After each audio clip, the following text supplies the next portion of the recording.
In this trident resides the power of Atlantis. In the wrong hands, it would bring destruction.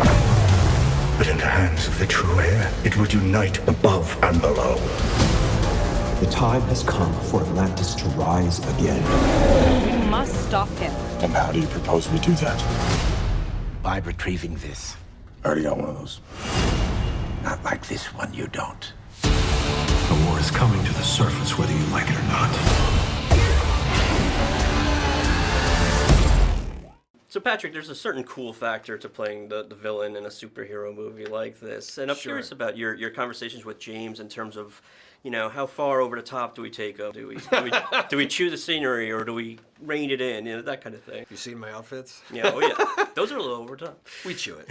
I think you have to. I think what's fun to me and what's interesting about Orm is when you start from a very real place, a very, very human place, and I say that as an Atlantean, of being this eco-warrior. When you start from that place, you can go as far as you want. And I think it just becomes the medium. You just have to rise to the occasion of the medium. You know what I mean? I and maybe that's, you know, I remember doing a lot of theater early on in college, and whether you were being a clown, literally a clown, like doing mask work, this is called a bozo mask. It's true.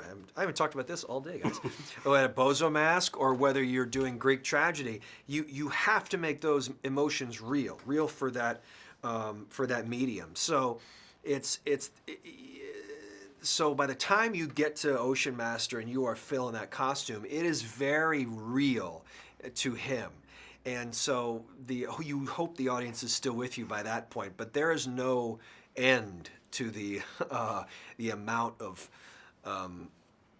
grandiose acting that you can do. I don't run from the melodrama. Yeah. I think it's great. It's fun, and it suits the movie and the role. Of course, go for it. To get a little geeky, I mean, did you do like a deep dive into the comics, or was that a requirement? Oh, yeah. Yeah. I don't know if it's a requirement. I mean, talk to some of the other actors. I won't call them out, but I would reference things that they wouldn't get. Just saying that. No, yeah. I mean, once you have to do what's helpful. In you know, it doesn't no good to say I've read every comic if you're not understanding why you're reading them. I mean, unless you just like comics, which is fine. But I once I zeroed in on New 52, then I read all those different storylines because I thought that would sort of influence, even visually, whether it was closest maybe being like Throne of Atlantis, but there were also ones where, even not by Jeff Johns and that crew, where it's where Orm takes Arthur's costume.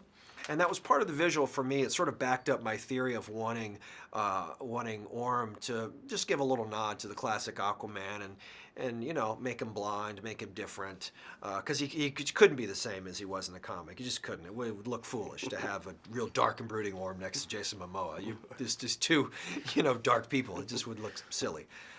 So that informed it.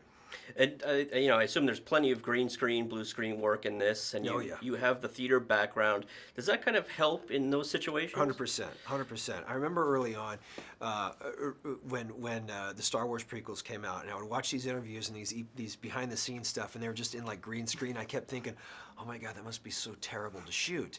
And then 10, 15, 20 years later, whatever it is, I find myself with Willem Dafoe doing the same thing and actually finding it incredibly rewarding because it felt like, maybe it's because I'm with Willem Dafoe, but you just feel like these weird avant-garde theater. It felt like black box theater because you have nothing. You only have each other.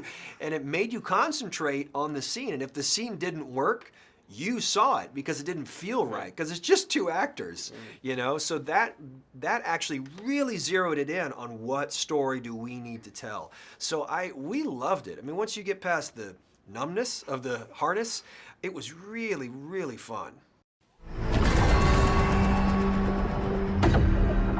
You have a mother's trident, powerful, but flawed like her.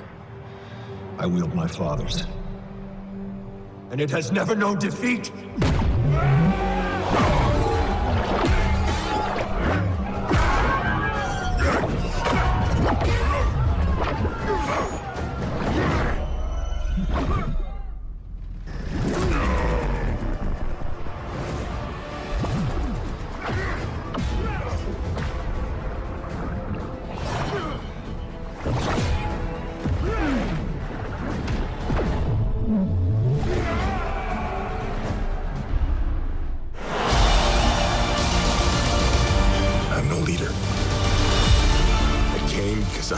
choice.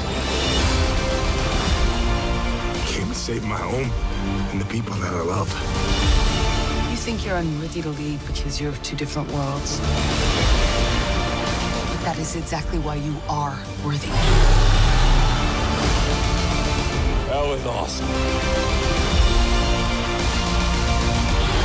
The war is coming to the surface, and I'm bringing the wrath of the seven seas with me.